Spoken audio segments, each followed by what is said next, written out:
La pompe à essence sur un des moteurs, elle est officiellement HS.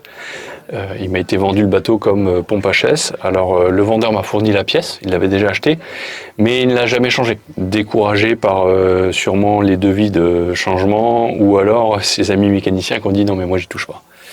Parce que c'est assez complexe. Donc je vais vous montrer ce qui a été fait. On va faire un peu l'état des lieux et je vais vous montrer où elle était placée puisque je l'ai déjà démontée.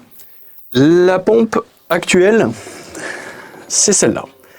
C'est-à-dire que la pompe d'origine est sur le bloc moteur et étant donné qu'elle était HS, ils ont monté une pompe externe. Donc déjà, pourquoi la pompe sur le bloc était HS? Ma piste, c'est la présence d'eau dans le carburant, je pense. Mais je vais vous montrer l'état du fusible. Donc ça, c'est le porte-fusible et le fusible de pompe, il est là. Donc là, on voit vraiment que l'état, c'est une catastrophe. Hein, tout a brûlé. Et eux, pour câbler la nouvelle pompe, voilà le genre de montage. C'est-à-dire qu'ils ont coupé ici et ils ont mis comme ça, aucune protection. Sachant qu'aujourd'hui, ici, il n'y a rien. Mais avant, vous aviez le collecteur d'échappement, c'est-à-dire une pièce en métal. Et donc, c'était quasiment en contact avec le métal. Évidemment, de l'autre côté, ils ont coupé partout pour mettre voilà, du scotch, etc. Donc, j'ai ça à refaire. La pompe elle-même est reprise directement avec ses câbles sur l'alternateur. Donc là c'est vraiment quasi du saccage, donc j'ai pas mal d'électricité à faire, on va faire ça ensemble. Et donc la première chose, avant même de démonter celle-ci, c'était démonter la pompe. Et je vais vous montrer sur l'autre moteur où elle est encore en place. Donc voilà, là on est devant, donc le moteur est là, elle est derrière ici. Donc on ne voit rien, si vous voyez rien c'est normal, elle est derrière là. Donc en fait elle est assez inaccessible, là il faut imaginer qu'on a en plus démonté les coudes collecteurs tout à l'heure, et on la voit toujours pas, elle est juste derrière ici. Donc il y a deux pistes pour pouvoir retirer une pompe HP sur les Mercruiser. Évidemment la première c'est sortir tout le moteur. Si le moteur il est suspendu au-dessus de vous, ça va être super facile. Sinon la deuxième c'est de déposer ce support moteur, ici et ici. Ce sont les supports justement de la pompe HP qui est en dessous. Donc si vous supprimez le support moteur, vous dégagez cette zone, vous dégagez ça, vous pouvez la sortir par ici. Le problème c'est qu'évidemment si vous sortez un support moteur, le moteur va bouger et il faut surtout pas qu'il bouge, donc il faut le caler, etc. Bref, c'est un peu de logistique. La deuxième approche, ça va être de dégager un accès par devant. Donc pour ça, c'est ce que j'ai fait de l'autre côté. Donc j'ai déposé le galet tendeur de courroie, le système de purge eau de mer. En fait, ce système est repris ici. Vous avez une sphère là, avec des durites. En fait, on dévisse ici pour pouvoir vidanger par le tuyau qui est là la présence d'eau de mer, le circuit de refroidissement de mer. Donc j'ai déposé tout ce système. Donc il fallait pour cela déposer le galet tendeur qui bloque le passage. Et après, j'ai déposé la pompe de direction assistée. Une fois que vous avez déposé ces trois éléments, vous avez un devant de moteur qui est aéré. Donc ici, on a la pompe de direction assistée puisque j'ai pas débranché au niveau de son hydraulique pour pas y toucher. Et donc ça libère. Et là, vous pouvez déconnecter la pompe HP qui est dans ce logement ici. Voilà.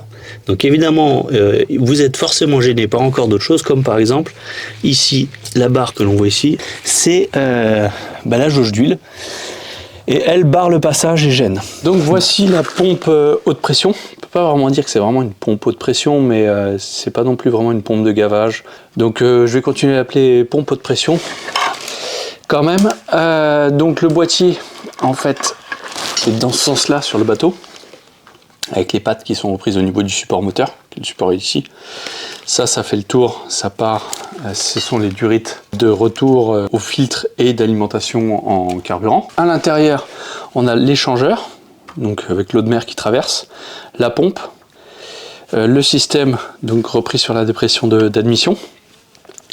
Donc on peut voir que c'est un peu oxydé, en fait ici il y a un cache, donc le boîtier est fermé, je l'ai ouvert, ici il y a un petit cache support, donc ça c'est en plastique, et l'ensemble est fixé sur la platine. Donc la pompe elle est ici, on va la changer, donc j'ai 2 pompes neuves, j'en ai une qui était fournie avec le bateau, et j'en ai acheté une autre totalement neuve. Enfin, je dis totalement neuve, dans le sens celle-là, je ne sais pas exactement d'où elle vient, etc. Là, j'ai acheté vraiment une Mercruiser neuve. Donc avec sont fournis des raccords et des joints. Et donc elle a son branchement électrique qui va avec. Donc c'est exactement la même chose sur celle d'origine. Même connecteur, pareil. Et donc elle a cramé, elle est en court-circuit permanent.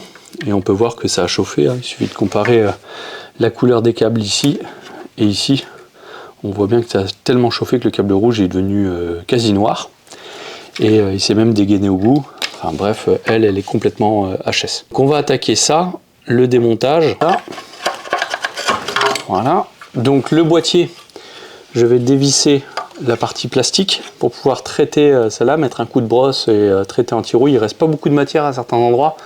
Mais dans les faits, elle n'est pas vraiment utile en fait. C'est à partir du moment où elle est vissée, le support est vissé, qu'elle suffit.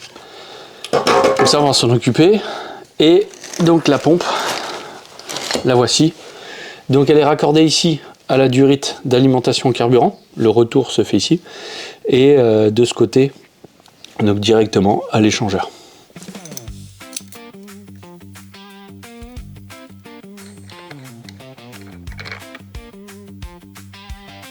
Alors c'est très sale hein, dedans. On voit des petits morceaux déjà ici là. Ils sont pas bons. Voilà. On a de la crasse dans le tamis. Donc ce qui veut dire que la filtration était vraiment pas géniale, mais bon les filtres ils n'avaient pas été changés. De l'autre côté on voit rien. Ah bah voilà. Avec des joints toriques ça aurait été bien de les changer. Évidemment ils sont pas fournis. Non, ils sont pas fournis. En tout cas c'est très noir. Hein. Très noir, on voit que ça a vraiment chauffé. Celui-là a vraiment une sale tête. Ceux-là ça va, mais on va les changer. Ok, donc à ce niveau-là, et ben la suite un peu plus tard, le temps que je passe commande. Côté boîtier, on va attaquer le démontage.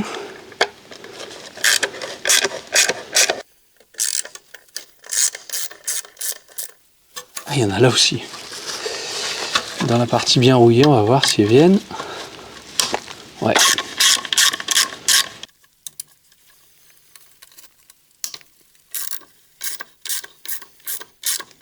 On a maintenant le boîtier plastique qui est libre du support. Donc on voit bien qu'il a été coupé là, avec toute la corrosion.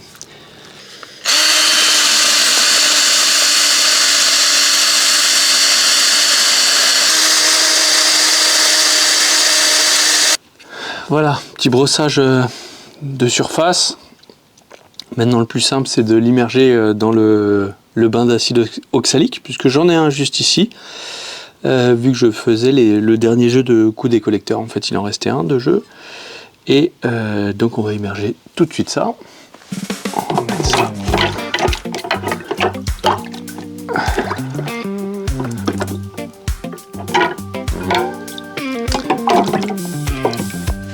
Celui-ci qui est en plastique et qui est tout crado de rouille, ça sera pas mal aussi, pas du luxe.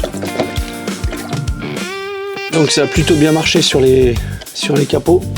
Toutes les traces de rouille sont parties. Elles sont vraiment nickel. Donc maintenant il nous reste celui-là, qui est encore bien de la rouille. Donc on va mettre du convertisseur de rouille avant de passer le primaire, puis la peinture. Alors j'ai reçu les joints, on va pouvoir continuer avec le remontage de la pompe à essence. Donc entre temps, le temps de recevoir les joints, j'ai fini de peindre le support et donc j'ai refixé la boîte. Donc la boîte qui avait été un peu nettoyée par le produit. Je vais la mettre de côté pour l'instant. Donc le couvercle de la boîte avec la plaque. Durite d'essence avec ce raccord. Et bien là déjà, il y a un joint à changer.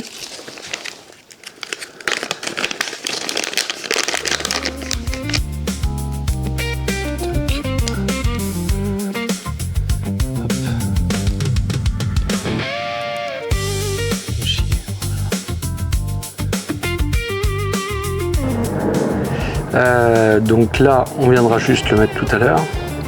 On va retirer celui-là sur le conique. Alors, le filetage il est comment? C'est pas mal. Ici, hop, on peut mettre celle-ci, c'est propre dedans, c'est propre là. Bon, je viens de regarder, je voulais mettre un petit coup de graisse pour pas abîmer les petits joints avant de les glisser. Mais évidemment, tout est au bateau. C'est-à-dire que les outils pour serrer ici, c'est au bateau. Et toutes mes graisses sont au bateau. J'ai que de la graisse cuivrée ici pour la voiture. Donc, on va se téléporter au bateau et on va continuer le montage là-bas.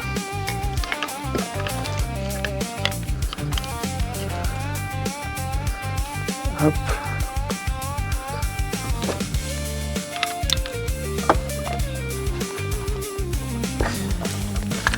Ça me paraît pas mal. De toute façon, c'est un joint torique, donc c'est pas vraiment utile de serrer très fort.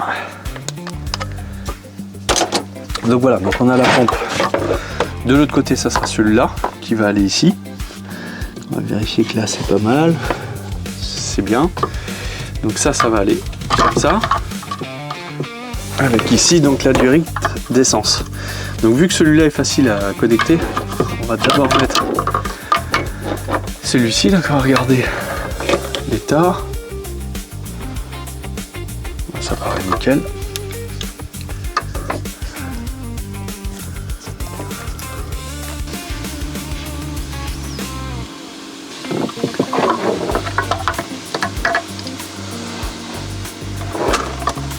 Tac, celui-là est inséré.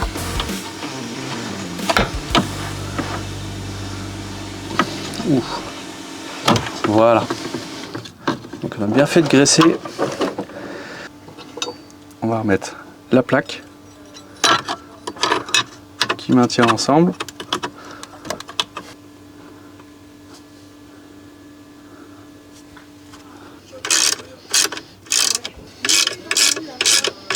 Hop. Tout est en place.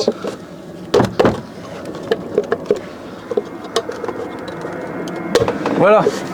Donc pour le remontage de la pompe HP, l'objectif c'est de venir la glisser ici.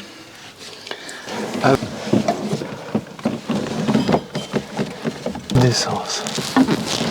Je vais par là.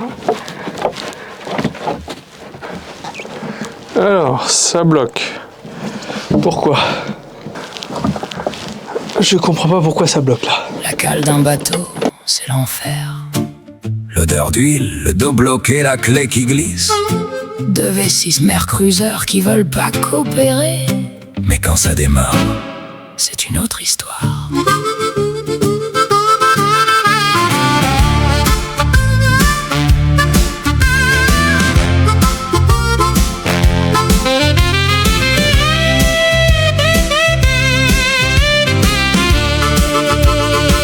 Les mains noires pliées en deux sous le pont.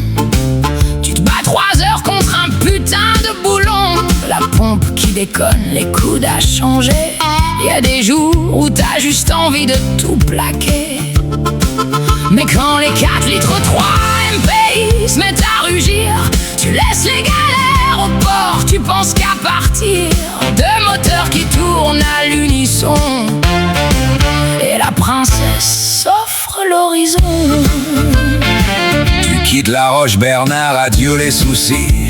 Le golfe du Morbihan, le soleil qui sourit. Cap sur Belle-Île, la mer est d'un bleu roi. Tu pousses les manettes, Et là, t'es le roi.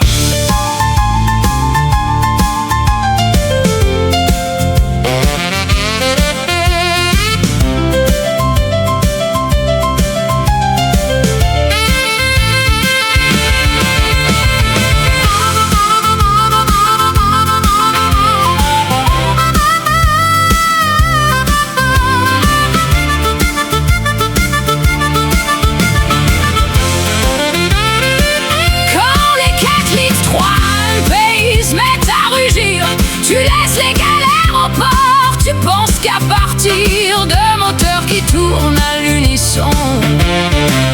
Et la princesse s'offre l'horizon. Pas besoin de discours Du cambouis dans la cale. pour du velours sur l'eau. Prochaine étape. Belle-Île.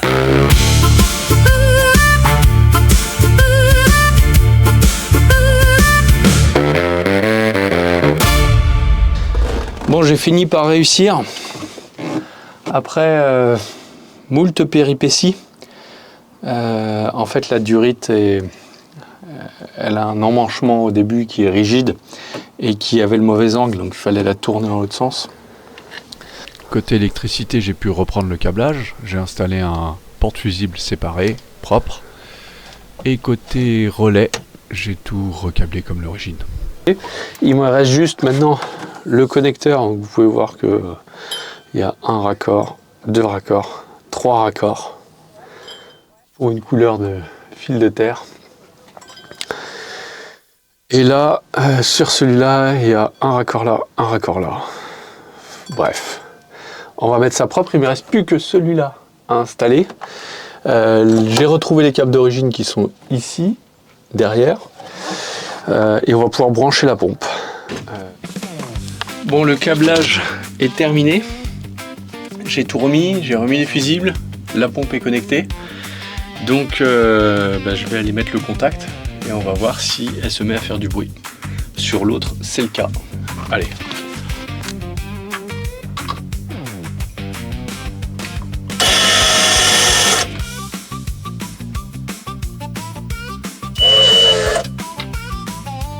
Alors c'est une super nouvelle, on entend bien la pompe sur les deux, donc ça fonctionne. Avant de démarrer les moteurs, il restera un peu de boulot. Installation des filtres décanteurs neufs. Les anciens étaient tout pourris.